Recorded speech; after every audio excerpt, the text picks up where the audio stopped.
C'est une maternité avec une sage-femme en fauteuil roulant. Salut, tu vas bien? Et de futures mamans pas tout à fait comme les autres.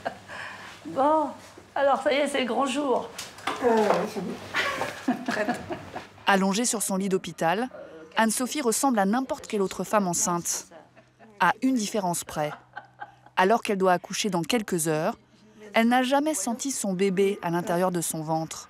Depuis un accident de voiture il y a 10 ans, elle a perdu toute sensibilité dans le bas de son corps. Je sens pas les contractions comme une personne valide normale, quoi. On est un peu dans la position du père pour une personne valide qui touche le ventre de sa femme et sent les... Et sent si bébé bouge, etc. Quoi. Vous ne sentez pas de l'intérieur, Voilà, je sens sur ma main que mon ventre bouge, quoi. Depuis l'accident, Anne-Sophie a perdu l'usage de ses jambes. Malgré ce handicap, elle a pris la décision de devenir maman. Ça va, Sophie? Ça va, on est parti. Avec son compagnon Julien, elle a eu une première fille il y a 3 ans, alors qu'elle était déjà handicapée. Cette deuxième grossesse a certes été surveillée, mais elle s'est finalement déroulée de manière assez classique. Seul impératif, l'accouchement doit avoir lieu par césarienne, car la paralysie d'Anne-Sophie ne lui permettrait pas de pousser. Dans la salle d'attente, Julien ressemble à tous les papas du monde, stressé et un peu ridicule dans sa tenue d'hôpital. C'est lui qui le premier a parlé enfant, faisant abstraction du handicap d'Anne-Sophie. Ouais, c'est un projet commun en fait. Un projet commun. Ouais, comme il n'y avait pas d'obstacle, il n'y avait pas de raison de ne pas en avoir en fait. Donc, Il n'y a pas eu de questionnement du tout? Non, honnêtement non.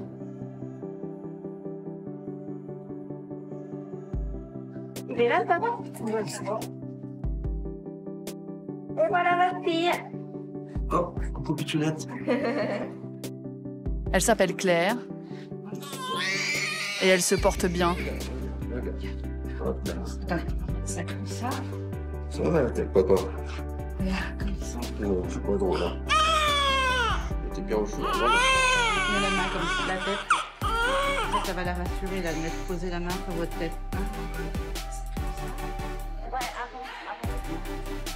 Après l'accident, les opérations à répétition, les centres de rééducation, cette naissance sonne pour Anne-Sophie comme l'une des grandes victoires de sa vie. Voilà. Ouais, t'es avec maman là. On m'aurait dit il y a quelques années que j'aurais été maman, je n'aurais pas cru. Hein. Voilà quoi, c'était déjà compliqué de s'occuper de soi et je me voyais pas m'occuper d'un bébé. Et je pense qu'après l'accident, on se sent plus forcément femme et pas forcément capable de devenir mère. Et c'est un peu un cheminement qui fait que on retrouve un nouvel équilibre et qu'on s'en sent capable. On va s'occuper de toi aussi, hein. Comment s'est occupée ta grande sœur? En France, toutes déficiences confondues, une femme handicapée sur 2 devient maman. Pourtant, on continue à faire comme si ces mères n'existaient pas. En région parisienne, seuls 10% des maternités sont réellement adaptées. Et Béatrice Idiard-Chamois est la seule sage-femme en France à proposer une consultation spécialisée. Pour des dizaines de femmes handicapées, elle représente le dernier espoir. Oulia Ritiana a du mal à se déplacer suite à une polio mal soignée. Elle est enceinte de 4 mois. J'avais un rendez-vous à l'hôpital à Paris. Après, on m'a dit que c'était pas possible d'accoucher là-bas. Du coup, j'ai commencé à faire des recherches partout. Et pourquoi on vous a dit que c'était pas possible d'accoucher là-bas? C'est manque d'équipement et manque de personnel. Quand j'ai ouvert cette consultation en octobre 2006, j'avais la moitié des patientes qui étaient refusées dans les autres maternités à l'époque. Et c'était uniquement le handicap moteur. Pourtant, avec un accompagnement adapté et un peu d'organisation, il est tout à fait possible d'être une maman en fauteuil. 10 jours après son accouchement, Anne-Sophie sort déjà toute seule avec la petite Claire. Elle la porte en écharpe pour garder ses 2 mains libres. parti, ma chérie. Hop, hop, hop. Avec un bébé, la montée est tout de suite un peu plus sportive. Anne-Sophie a l'habitude de se déplacer seule. Mais elle a davantage d'appréhension quand elle porte son bébé. C'est la peur de tomber. C'est vrai qu'on est encore plus prudente avec un enfant comme ça sur les genoux. On sait que voilà, qu'on pourrait lui faire très mal. Et c'est vrai que je fais très attention. Je vais plus lentement et je vais sur des parcours où je sais qu'il n'y aura pas de difficulté. D'autant qu'aujourd'hui, Anne-Sophie ne se déplace pas avec un, mais 2 enfants. Allez, Mathilde, on y va. Elle est venue chercher à l'école sa fille aînée, Mathilde, 3 ans. Allez, tu avances? C'est bien?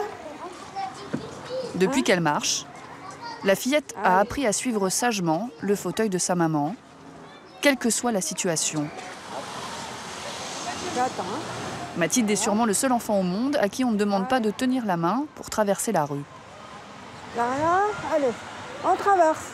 Allez, Mathilde, vite, vite, vite. Mathilde, on se dépêche, on traverse. Allez, on se dépêche, on se dépêche, on se dépêche. On va sur le trottoir, c'est bien. Voilà. Ah oui, la voiture, elle te laisse passer. Allez, je ne veux pas lui tenir la main, mais en fait, elle en est très consciente, je pense, et elle marche toujours à côté de moi. Donc au départ, j'avais un petit sac avec une sorte de harnais, mais j'ai très vite vu que, en fait, elle répondait très bien. Et quand je lui demandais de s'arrêter, elle s'arrêtait, et donc j'en avais pas besoin. Ah non, papa, il va arriver bientôt. Pendant la journée, le mari d'Anne-Sophie travaille. Elle ne reprendra son poste d'ingénieur qu'à la fin de son congé maternité. Alors en fin d'après-midi, elle s'occupe seule des 2 enfants. D'accord? Allez, on va mettre le manteau dans la chambre. Allez, va accrocher ton manteau. Ah si, Mathilde. Mathilde. Ah non, non, non, ton manteau, c'est toi qui l'accroche. T'es une grande fille, t'as quel âge? Mathilde est déjà très autonome. Mais s'occuper du bébé demande davantage d'organisation. Pour que tout soit accessible depuis le fauteuil, il a fallu un peu d'imagination et de bricolage. On a fait une ouverture latérale puisque tous les lits sont... Enfin, il faut prendre le bébé par le haut. Donc là, on a une ouverture latérale. Donc moi, c'est le papy qui l'a fabriqué. Dans le commerce, il existe bien des lits adaptés à son handicap. Mais ils coûtent près de 4 000 €. À chaque fois, il faut ruser pour trouver le matériel qui convient. Ce dont j'ai besoin, c'est surtout pouvoir passer les jambes pour être tout près et pouvoir accéder à Claire librement. Donc c'est ce qu'on a trouvé de plus simple, un bureau qu'on a recyclé. Le système D, seule solution dans une société qui n'envisage pas qu'une femme handicapée puisse avoir un enfant. J'avais des regards un peu bizarres lors de ma première grossesse. À l'extérieur, je pense qu'une personne en fauteuil et enceinte, ça reste quelque chose qui est pas dans la normalité, quoi. Et finalement, on se rend compte que c'est faisable. Ah, mademoiselle? Voilà, on pleure plus. On va prendre le coussin. Aujourd'hui, Anne-Sophie est parfaitement autonome avec ses 2 filles. Mais pour d'autres femmes plus lourdement handicapées, avoir un enfant soulève plus de difficultés. Sarah est enceinte de 4 mois. Née prématurément, elle souffre d'infirmité moteur cérébrale. Elle ne peut pas se servir de ses jambes et elle a du mal à contrôler les mouvements de ses bras. Avec son mari Jérôme, elle est accueillie dans le seul service de puériculture de France qui réfléchit aux spécificités des mamans handicapées. On voit la petite rondeur là. Bonjour. Ça commence? Oui, hein? Oui. Donc un peu. Ici, avec l'aide d'une puéricultrice, on s'exerce sur de faux bébés qui pèsent le poids d'un vrai. Sarah ne sait pas encore ce qu'elle sera capable ou non de faire avec son enfant. Alors on commence. Oui, alors. Le change de la couche. Oh là. Ah. Grande opération. Alors, Oui.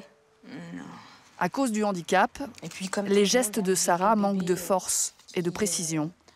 vous n'aurez pas le temps de mettre la couche. Un simple changement de couche lui demande énormément de temps et d'efforts. Oui. hop. Est-ce que c'est bien, Martine? Dites-moi. La puéricultrice se veut rassurante. Mais elle sait que Sarah va devoir apprendre à s'économiser. Vous, pour que vous soyez bien. Parce que les petites pressions, si c'est un peu difficile au bout d'un moment, franchement, vous mettez celle du milieu. Et ça tient. Hein. Si, on n'est pas obligé de mettre les 3 à chaque fois. Hein, ouais. Parce que mine de rien, ça fait beaucoup. À la fin de la journée... Sarah ne se décourage pas.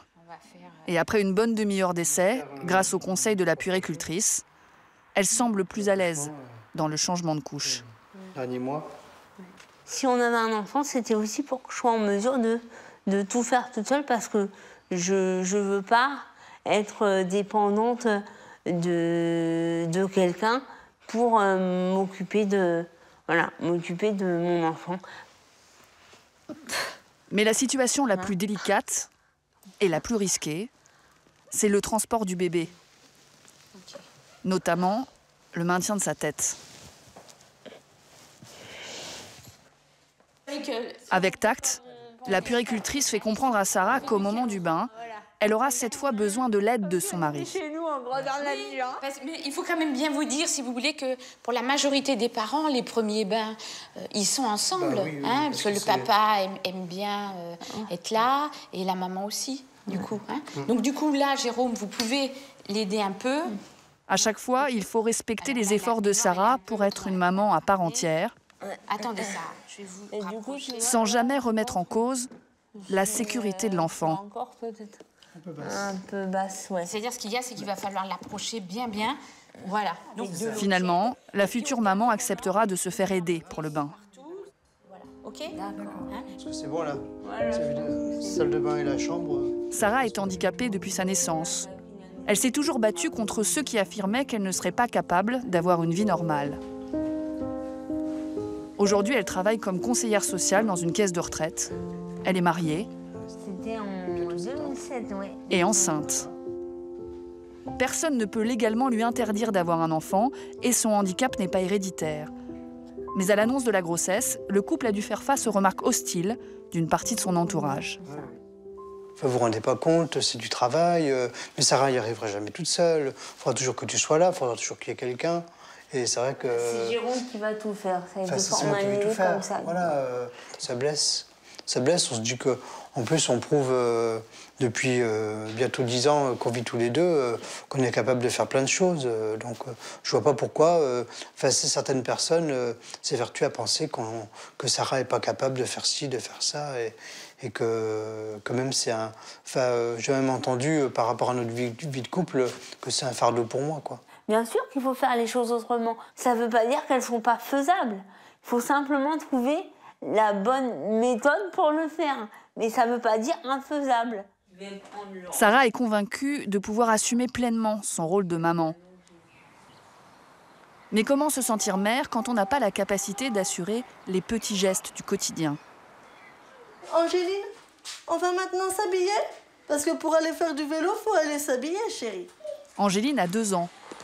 Et sa maman Céline ne peut pas s'en occuper seule.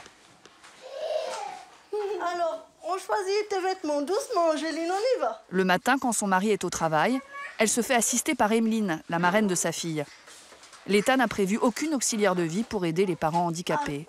Oh, un petit pantalon là, velours. Il est quelle couleur celui-ci? Oui, ça c'est pas mal ça. Avec le maillot bonjour. Allez, le maillot bonjour. C'est Céline qui me dit, c'est elle qui choisit, je suis juste ses mains en fait. Moi j'attrape et elle me dit. Allez, on y va. Céline souffre du même handicap que Sarah. De quoi? Tu t'allonges? Et elle n'a pas assez de force au niveau des mains pour pouvoir habiller seule sa fille. Concentre-toi, concentre-toi. Voilà. Hop, la tête. C'est difficile parce que j'ai l'impression de ne pas savoir faire face à quelqu'un d'autre. Et ça, en tant que maman, j'ai l'impression de ne pas donner une bonne image à ma fille. Je me sens pas à la hauteur.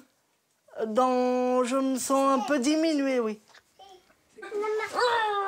Allez. Pour Céline, se faire aider est indispensable. Mais elle ne veut pas être dépossédée de son rôle de mère. Allez, Angéline, par contre, tu sais que la maman peut pas passer. Tu veux bien pousser ton vélo? C'est très bien, ma chérie. C'est très, très bien. Elle tient à ce que ce soit elle, et non la marraine, qui représente l'autorité. Qu'on a oublié. Très important, on doit mettre le casque. Ah, elle veut pas mettre le casque et elle fait un petit peu tourner en bourrique maman. Angéline, stop, stop.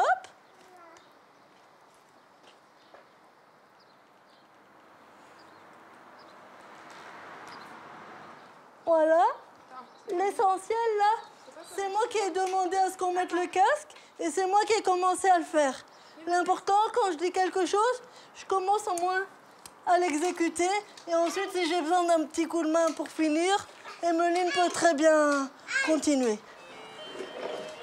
En grandissant, Angéline devient plus autonome.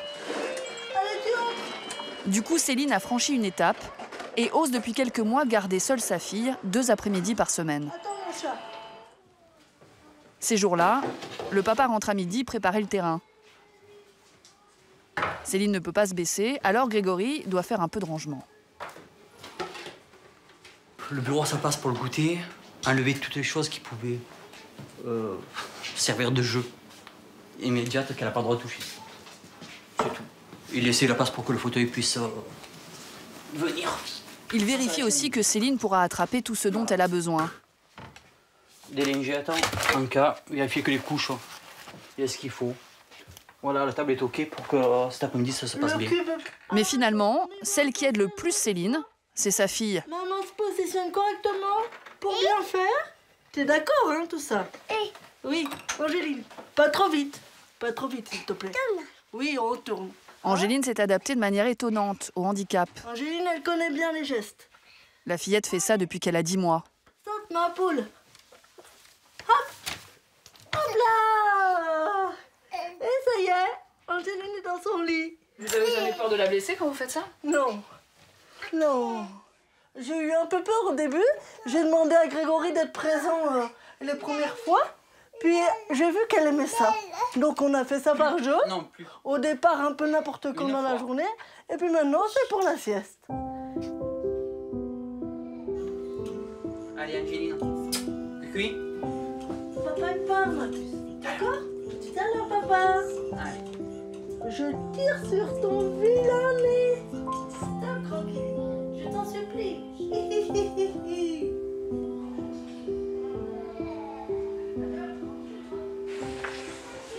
Je viens. Coucou. 15h, la sieste est terminée. Les choses sérieuses commencent pour Céline, qui est toute seule avec sa petite. Prête? 1, 2, 3, on y va. C'est bien, mon chaton. Voilà, c'est bien, tu m'aides. Habiller sa fille provoque chez Céline des douleurs qui dureront toute la journée. C'est bien, mon chat, le pantalon. Pousse, pousse. L'opération va durer 25 minutes. Oui, l'autre jambe. Très bien, mon chaton. Angéline fait tout pour l'aider. Regarde. Mais elle n'en reste pas moins une enfant. Et à 2 ans, elle n'a pas toujours envie d'obéir à sa maman. S'il te plaît, c'est à moi. S'il te plaît, ma pince. Je vais la prendre de toute façon. C'est moi qui la prendrai. Tu la donnes? Tu viens la pince? On va attraper les chaussures là. Oui? Alors donne à moi. Merci chérie. Le tout c'est d'expliquer en fait les choses et quand je lui explique, vous avez vu tout de suite elle m'a donné la pince. Donc sortie de là, c'est l'essentiel. Malgré la fatigue, Céline ne hausse jamais la voix. Hop! Ça va être plus simple. Tout prend plus de temps. Oui, on va les mettre. Mais finalement, patiemment, elle arrive toujours à ses fins. Allez, enfonce bien ton talon. Hop là. On va faire un nouveau goûter virtuel. La mère et la fille ont réussi à trouver un équilibre. Oui? Coucou! On joue à cache-cache? Elle est où, Angéline? Elle est où? Elle est où, Angéline? Elle est là! Et pour Céline, avoir un enfant lui donne une force nouvelle. Je suis fière de moi chaque jour. Je pensais pas avoir un enfant un jour. Pour moi, c'était quelque chose d'inconcevable. Et aujourd'hui, je m'aperçois qu'elle va très bien. Elle est très épanouie et c'est un réel plaisir de s'occuper d'elle et d'avoir ces petits instants pour jouer avec elle. C'est vraiment un très grand plaisir et une grande merveille. Et ça a changé l'image que vous aviez de vous? Oui. C'est-à-dire, vous vous sentez moins handicapée? Vous sentez... Non, je me sens, on va dire, plus femme, on va dire. je me sens plus femme qu'avant. Il y aura toujours des choses que Céline ne pourra pas faire seule avec Angéline. Mais elle essaye de prouver qu'on peut être une maman différemment. Avec Grégory, ils réfléchissent même à l'idée d'un deuxième enfant.